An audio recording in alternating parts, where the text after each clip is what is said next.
నాగార్జున గారు. సార్, ముందుగా సాక్షి టీవీ వీక్షకులకు ముందుగా నా నమస్కారాలు తెలియజేస్తున్నానండి. అనుకున్నట్టుగానే చంద్రబాబు నాయుడు గారు చేసినటువంటి పెత్తందారీ పనుల వల్ల కానీ, వారు చేసినటువంటి విపరీతమైనటువంటి వ్యాఖ్యానాలు, ఫిర్యాదుల మేరకు ఎన్నికల కమిషన్ మీద ఒత్తిడి తీసుకురావడంతో ఎన్నికల కమిషన్ వాలంటీర్లని ఒక విధంగా చెప్తే వేటు వేసింది అన్నట్టు చెప్పుకోవచ్చు. సో ఇక్కడ వెరీ ఫస్ట్ పాయింట్ ఒకటి చెప్పదలుచుకున్నానండి. ఇది ఒక కుట్రపూరితమైనటువంటి వైఖరితోనే ఇది మొదలైంది. ఇది కేవలం వాలంటీర్లతో పట్టుకు ఆగడమే కాదు, వాలంటీర్లని ఉద్యోగాల నుంచి తీసివేయాలనేటువంటి ప్రక్రియ నుంచి, అదేవిధంగా పేదల్ని, పౌరులకి, వాలంటీర్లకి మధ్య ఉన్నటువంటి ఆ సంబంధాన్ని తెంచాలని ఒక కుట్రపూరితంగా జరిగింది. దానికి సంబంధించినటువంటి వివరాలు కాస్త ప్రేక్షకులకి వారికి తెలియాలి కాబట్టి చెప్తున్నా. వీళ్ళు సిటిజన్స్ ఫర్ డెమోక్రసీ అనేటువంటి పేరుతో వీరు ఒక సంస్థను ఏర్పాటు చేశారండి. ఏర్పాటు చేసింది ఎవరు? దీనికి కార్యదర్శి వచ్చి మన చంద్రబాబు నాయుడు గారు అనుంగ శిష్యుడు, మిత్రుడు నిమ్మగడ్డ రమేష్. ఈయన ఎప్పుడు స్టార్ట్ చేశాడు?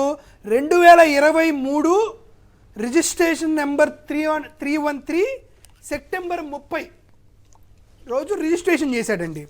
రిజిస్ట్రేషన్ చేసి అక్టోబర్ 1 విజయవాడ వచ్చాడు. అక్టోబర్ 1 వచ్చిన తర్వాత నవంబర్ 15న, అంటే ఒక్క నెల రోజులు కూడా కాలేదు, నవంబర్ 15, 2023న గుంటూరు వచ్చి వాలంటీర్ల మీద అక్కసు వెలగక్కాడండి.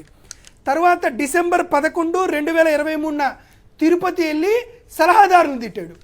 అసలు సిటిజన్ ఫర్ డెమోక్రసీ అని ఎందుకు పెట్టారని చెప్పారు? కేవలం ప్రజాస్వామ్యంలో ఓటు హక్కు యొక్క ప్రాముఖ్యతను తెలియజేయడానికి మేము సిటిజన్ ఫర్ డెమోక్రసీ అని పెట్టి, తర్వాత డిసెంబర్ 28, 23న విశాఖపట్నం పోయి అక్కడ 3 రాజ్యాలకు వ్యతిరేకంగా వ్యాఖ్యానాలు చేశాడు. తర్వాత మార్చి 27, 2024 విజయవాడలో ఒక రౌండ్ టేబుల్ మీటింగ్ పెట్టి ఇక్కడ వ్యతిరేకంగా చేశాడు. ఇప్పుడు వాలంటీర్ల మీద కుట్ర ఎప్పుడు మొదలైందో చెప్తానండి.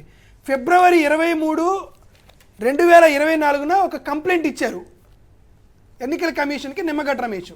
తరువాత ఎమ్మటినే రెండో రోజు మళ్ళీ ఇంకొకటి ఫిబ్రవరి 25, 2024న మరొక కంప్లైంట్ ఇచ్చాడు.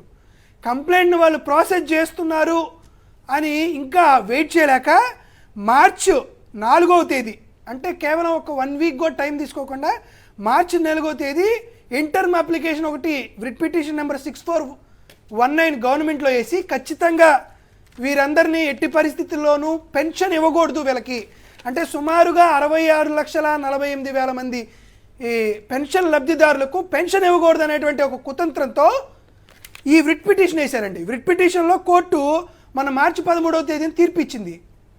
ఏం తీర్పు ఇచ్చిందంటే మేము వాలంటీర్లని డబ్బులు పంచకూడదు. నాగార్జున గారు మార్చి తీర్పు ఇచ్చింది. నాగార్జున గారు ఎస్ అండి. ఫైల్ ఎప్పుడు రిటిఫికేషన్ ఫైల్ అయింది, ఎప్పుడు తీర్పు వచ్చేసింది? అంత వేగంగా ఎట్లా వచ్చింది? కోర్టు వ్యవస్థ అంత స్పీడ్గా ఎట్లా పనిచేసింది? ఒక్క నిమిషం అండి. మార్చి 4వ తేదీన వీళ్ళు ఇంటర్మ్ అప్లికేషన్ పెట్టారు. 12వ తేదీ వాదనలు జరిగినాయి. 13వ తేదీని తీర్పు ఇచ్చారు. తీర్పు ఏమి ఇచ్చారంటే, మేము ఈ విషయంలో జోక్యం చేసుకోం, మేము ఈ విషయంలో కలగ చేసుకోం, మీరు ఆల్రెడీ అప్లికేషన్ అక్కడ పెట్టుకున్నారు కాబట్టి వాళ్ళు ప్రాసెస్ చేసుకుంటారు, 3 వారాల్లో ఏదో ఒక నిర్ణయం తీసుకోండి, ఈ విషయంలో కోర్టు ఎటువంటి ఇంటర్ఫియర్ జోక్యము చేసుకోదని చెప్పింది. మరి కోర్టు ఎన్నికల కమిషన్ మీద అవునండి, కోర్టు ఆదేశాలు ఎక్కడా కూడా వాలంటీర్లకి లబ్ధిదారులకి మధ్య ఉన్నటువంటి బంధాన్ని తెంచండి అని కోర్టు తీర్పు ఇవ్వలేదు. కేవలం ఎన్నికల కమిషన్ని అప్రోప్రియేట్ డిసిషన్ తీసుకోండి అని మాత్రమే చెప్పింది. ఎన్నికల కమిషన్ పేరుతో ఎన్నికల కమిషన్ దగ్గరికి మీడియా పేరుతో కానీ, లేకపోతే ఇటువంటి స్వచ్ఛంద సంస్థలతో కానీ, నోటర్లు అనేటువంటి ముసుగులో కానీ ఒత్తిడి తీసుకొని వచ్చి మరి ఈ 64 లక్షల మందికి వెన్నుపోటు పొడిచింది చంద్రబాబు నాయుడే. దీంతో పాటు ఇక్కడితో ఆగలేదండి. వీళ్ళు ఇదే writ petition 22 June writ petition number 9096 ఎప్పుడు వేశారు? ఇంతకు ముందు వేశారు. ఏమేశారు? అసలుకి వాలంటీర్లని, గ్రామ సచివాలయ వ్యవస్థని రద్దు చేయండి అని సుప్రీంకోర్టుకి వెళ్ళారు. తరువాత writ petition number 399 GOMS number 33 మీద ఏది వాలంటీర్లని లేకపోతే గ్రామ సచివాలయాల్ని ఎలక్షన్స్ వాటికి ఇన్వాల్వ్ చేయొద్దంటే ఈ 2 రిట్ పిటిషన్ని సుప్రీంకోర్టు కొట్టేసింది. కానీ ఒక దుర్మార్గపూరితమైనటువంటి వైఖరితో ఎన్నికల కమిషన్ మీద ఒత్తిడి తీసుకొచ్చి 15,004 గ్రామ వార్డు సచివాలయాల్ని వైఎస్ఆర్ కాంగ్రెస్ పార్టీ ఒక విప్లవాత్మకమైనటువంటి పరిపాలనా వ్యవస్థను తీసుకొస్తే చంద్రబాబు నాయుడు గారు వాటిల్ని నాశనం చేయడానికి పూనుకున్నాడు. అసలు ఎలక్షన్ కోడ్ వస్తేనే చంద్రబాబు నాయుడు గారు గ్రామ వార్డు సచివాలయం తీయాలని కోర్టుకు వెళ్ళాడు, వాలంటీర్లను తీసుకొని కోర్టుకు వెళ్ళాడు, గ్రూప్ 1 ఉద్యోగాలను తొలగించమని కోర్టుకు వెళ్ళాడు, అదేవిధంగా ఇప్పుడు డిఎస్సిని కోర్టుకు వెళ్ళాడు. నేను మళ్ళీ చెబుతున్నానండి, ఎలక్షన్ కోడ్ వచ్చేలోపే అమ్మఒడి తీసేయమని చెప్తాడు. అదేవిధంగా చేయూత, ఆసరా, డీబీటీ ద్వారా ప్రజలకు వచ్చినటువంటి 2.5 లక్షల కోట్ల రూపాయలను తిరిగి వెనక్కి తెచ్చుకుందామని చెప్పి కోర్టుకు వెళ్ళినా కూడా చంద్రబాబు నాయుడు గారు వెళ్తారు. కాబట్టి లబ్ధిదారులందరికీ చెప్తున్నాను, వాలంటీర్లందరికీ మరొకసారి విద్య చెప్తున్నా, మీరందరూ జనాల దగ్గరికి వెళ్ళండి, ప్రజల దగ్గరికి వెళ్ళండి. చంద్రబాబు నాయుడు చేసినటువంటి ఈ చెత్త రాజకీయాల్ని మొత్తం లబ్ధిదారులందరికీ వివరించండి అని మనస్ఫూర్తిగా కోరుకుంటూ ఒక్కసారి పెన్షన్స్ గురించి చెప్తానండి. చంద్రబాబు నాయుడు గారు ముఖ్యమంత్రి అయిన రోజు అంటే 2014 జూన్ 2వ తేదీన 13 జిల్లాల ఆంధ్రప్రదేశ్ రాష్ట్రంలో ఉన్నటువంటి పెన్షను 43,11,000 2014లో. చంద్రబాబు నాయుడు గారు విడిపోయిన తర్వాత, చంద్రబాబు నాయుడు గారు దిగిపోయే నాటికి పెన్షన్స్ పెరగాలి కదా. కానీ చంద్రబాబు నాయుడు గారు జీఓఎంఎస్ నెంబర్ 135 జన్మభూమి కమిటీలు తెచ్చి 2019లో చంద్రబాబు నాయుడు గారు దిగిపోయే టైంకి 39,38,000 అయింది. ఇది చంద్రబాబు నాయుడు గారు ప్రతి నెల 400 కోట్లు మాత్రమే పెన్షన్ ఖర్చు పెడితే, జగన్మోహన్ రెడ్డి గారు వచ్చిన తర్వాత 39,38,000 రూపాయలు లబ్ధిదారులు ఉన్నటువంటి పెన్షన్ని జగన్మోహన్ రెడ్డి గారు 66,40,000కి తీసుకొచ్చాడు. సంతృప్తికర స్థాయిలో పెన్షన్స్ని తీసుకురావడమే కాకుండా చంద్రబాబు నాయుడు గారు పర్ మంత్ 400 కోట్లు ఖర్చు పెడితే జగన్మోహన్ రెడ్డి గారు పర్ మంత్ 1,765 కోట్ల రూపాయలు ఖర్చు పెట్టాడు.